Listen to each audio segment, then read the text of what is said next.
Let's take a look at all the recipes by adding an REI compatibility to our mod. Alright, we found some back intelligence more, and in this tutorial we're going to be adding REI compatibility here to Fabric 1.20.2, and let's jump right in by going to the GitHub repository for roughly enough items over here, REI, and you can see that we have to use the 13 version for 120.2. If you want to use it for 120 or 120.1, then you need the 12x version. To see what the versions are, you would just want to scroll down a little bit until you find the Maven right here, and you can actually go to maven.shedaniel.me. Under me, Shedaniel, roughly enough items, API Fabric. The newest version is 13.0666, which is that's a very unfortunate number, but that's just how it's going to be. So what we want to do first of all is we want to copy the Maven right here. So in the repositories, just this Maven part, we're going to copy this over and go back to IntelliJ over here to our build.gradle file. And under repositories, we're just going to paste this in.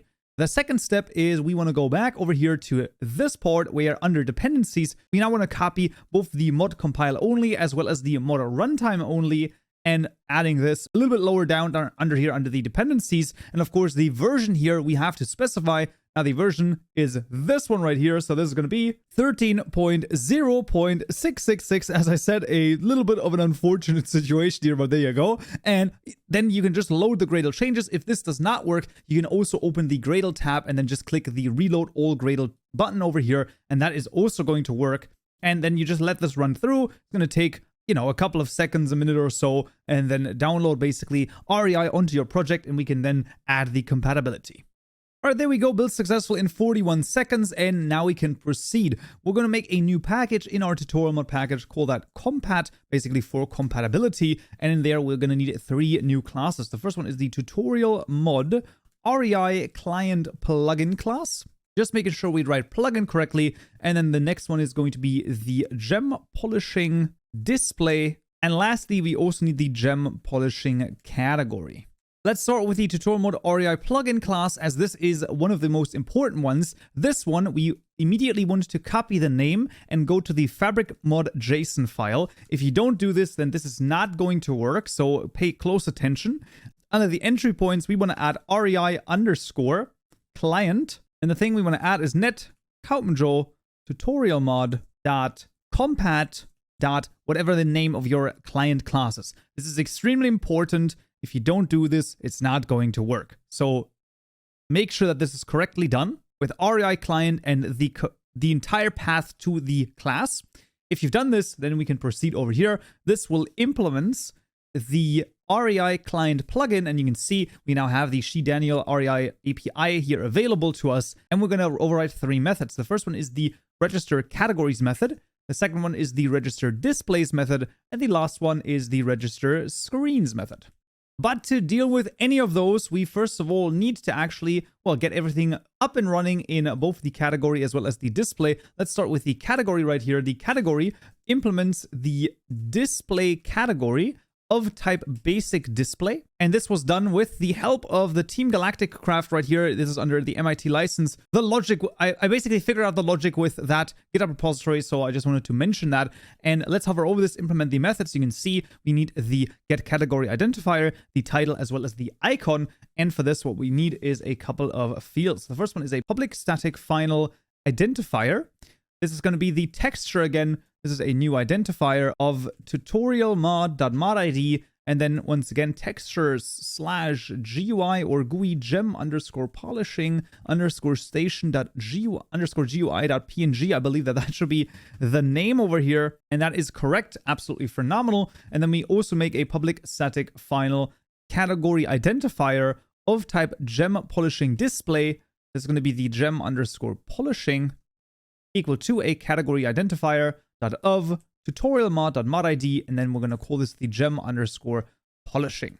This will remain an error until we fix the gem polishing display, but no worry at all. This can basically stay the same. And then here under the null, we basically want to return the gem polishing, which will also throw an error. This will fix itself as soon as we have finished the gem polishing display class over here. So that's going to be fine. In the get title, once again, I'm going to use text.literal. I highly recommend you make this properly by using text.translatable. Gem polishing station over here. For the icon, we want to do, this is extremely important, we want to do entry stacks.of modblocks.gem in polishing station.as item.get default stack, and that should be fine. We then want to override two more methods, the setup display method, as well as the get display height method. The get display height basically determines how much of the texture is being displayed. So in this case, 90 pixels of this texture will be displayed. I think it's going to be cut off right around here somewhere. So that is the general idea of the display height. And in the setup display, we basically now want to determine what is being displayed when we have this running. So this is going to be, basically we're adding widgets to a list that are going to be rendered when we look at this particular basic display, which is a basic display of a particular recipe. So for this, like I said, this is some of the code basically taken from Galactic Craft, which was very, very helpful. So this is going to be a start point. The start point is going to get us basically this pixel right here. So we have the actual up left corner. It's going to be a new point. And this is going to be bounds.getCenterX minus 87, and then bounds.getCenterY minus 35. So those are pre-calculated already. Then we're going to have a list of widget. This is going to be our widgets equal to a new linked list. There you go. I'm unsure why they are using a linked list, but that is what basically has been used. Then we want to do widgets.add. We want to do a widgets.create widgets, and this one is with a uppercase W, so this is the class dot create texture widget, passing in the texture identifier, and then a new rectangle with start point X and start point Y, and a width of 175 and a height of 82. And that is going to draw our texture right here, of course. That should make a lot of sense. And now we want to also render the slots. So this is going to be the input as well as the output. If you have multiple, then of course you would need to add multiple. Let's first of all add the ones, and then basically you're going to see how that would work. So widgets.create slot, here in this case, not slot base, but just the create slot with a new point. The point is going to be start point.x plus 80, and then start point.y plus 11. After the second closing parenthesis, we're going to say entries, and then display.getInputEntries.get, and then we're going to get the first entry, so the 0th one. So get 0, and there you go. This is going to render the first item in the inputs, right? So input entries, you can see we don't have this just yet because we don't have a basic display. We're going to make that in the polishing display in just a second, but the idea is that this will display, let's say, for example, the first item here in the ingredients. In this case, it will be coal, and it would render that under the point 80 and 11. And if you think back to the screen, right, if we actually go to the screen handler right here, 80 and 11 is exactly where our slot is over here for the input. So that is where this is going to be rendered. And you can pretty much just duplicate this for the other slot. This is going to be under 80 and 59. Instead of the just entries, we also want to do .mark output, because this is an output. The entry here is then going to be get output entries .get, and basically that is going to get us the first output. In theory, you could add multiple outputs, but usually normal recipes don't really allow for that, but it is possible in theory to have multiple outputs here as well. So there you go. We just want to return the widgets list, and that is the entire class done over here, and we can proceed to the display. Now the display is a little bit weird, but it's going to be fine. So this is going to extend the basic display. We hover over this and implement the get category identifier method, which of course is the gem polishing category.gem polishing. There we go. We hover over this again, create constructor matching super. It does not matter which one we take because we have to change this anyway. So we can basically just keep this constructor, and we just want to make a new one. So this is and we want to make a new constructor that takes in a recipe entry of type gem polishing recipe. This is going to be the recipe. And then we're going to call the super, which is going to look absolutely insane. For this, we need a custom method that I will actually be copying over because this just makes it a little bit easier. And this is all available to you in the description below in the GitHub repository, so no worries at all. So you can basically see this creates a list of entry ingredients from a recipe. And basically the only thing we're doing here is just saying, hey, we're just making a list right here, and we're converting the ingredient, right, the 0th ingredient right here in our recipe to an entry ingredient, and then returning the list. If you had multiple inputs, right, you could of course also do this, and then you would have multiple entries added over here for the custom recipe. So you can of course do that, and then you could also get that right here, right? So this is of course the one with index 0, index 1. That would work if you would add multiple ones right here. So no worries at all, that does work. And then here, get the input list with recipe.value. After the second closing parenthesis, we're going to make a list.of, and this is going to be of entry ingredient.of entry stacks.of recipe.value.get result, and then passing in a null. Now the same idea goes because we only have one output right here in this case from the recipe that we're getting. We just make a list in line. We could probably do the same thing over here, but otherwise it just turns very, very long then. So here you can do the same thing. Basically, you could make the same idea of a list, right? Get output list, and then instead of getting the ingredients, you just get the result right here. But it's just an item stack instead of an ingredient, so there you go. It's pretty much the same idea. Just a little bit of Java knowledge should make this very easily understandable. Now having the display, we can also see that all of the errors here are gone, and we can go and actually register everything. So in the categories we want to register, or we want to call the registry.add, and what we want to add is a new gem polishing category. We also want to add a registry.add workstation. This is the gem polishing category.gem polishing with an entry stacks.of modblocks.gem polishing station.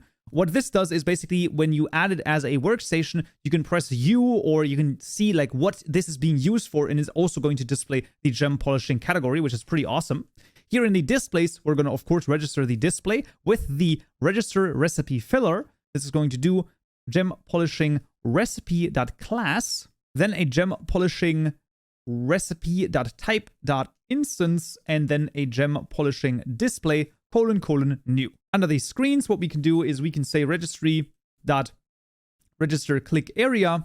This is a simple click area screen over here where we basically just draw a new rectangle from Mishi Daniel Math. This is going to be 75, 30, and a width of 20 and 30, I believe. That should be fine under the gem polishing screen class. And this is going to display the category of a gem polishing. Now, what does this do? This should, in theory, add a clickable area when you open the gem polishing screen that you can click on, and then you should also be able to see the custom category, right? So all of the different things that would be craftable with this. I did have some issues with this, but let's just see if it works. If it doesn't, then we can always comment it out, but that should be pretty much good to go. With that, we have added everything. I can also highly recommend, there is under the GitHub repository, I believe there should be somewhere over here a wiki, if I recall correctly. There we go. So there is a wiki on how to use this Craft Me. I will link this in the description below as well. There's some frequently asked questions and some basically API versions, Gradle configurations, and even how to create a plugin with all sorts of different things, as you can see, like rendering stuff, fluid support, input method. So there's a lot of different things that you can take a look at. I personally did not find this to be too helpful, but it might help someone else, so I did want to mention this. So there you go. But that is everything that we need to do. So let's jump into the game and see if it works. All right, so we find ourselves back in Minecraft, and let's take a look. So first of all, you can see, of course, REI has been successfully added right here. And if I were to, for example, press the R key over coal, right, we would see all of the recipes that we have with coal. Now, we do not see our current one, but this is because, of course, this is how you craft coal. But if we use the U key, all of a sudden, look at this. What is this? The gem polishing station. Of course, we can use coal to make diamonds. If I do R on the diamond, you can see this is the gem polishing station. I can also take the gem polishing station right here, press U, and it's also going to show all of the recipes that we have. I can even save one of the recipes right here, just like you would be used to in REI. That is pretty freaking awesome. And in the screen itself, well, it has moved a little bit too high up over here, but you can also view it right here. So you'd, of course, need to change the positioning right here. But, you know, that is a very, very easy fix. But there you go. That is REI added to your mod.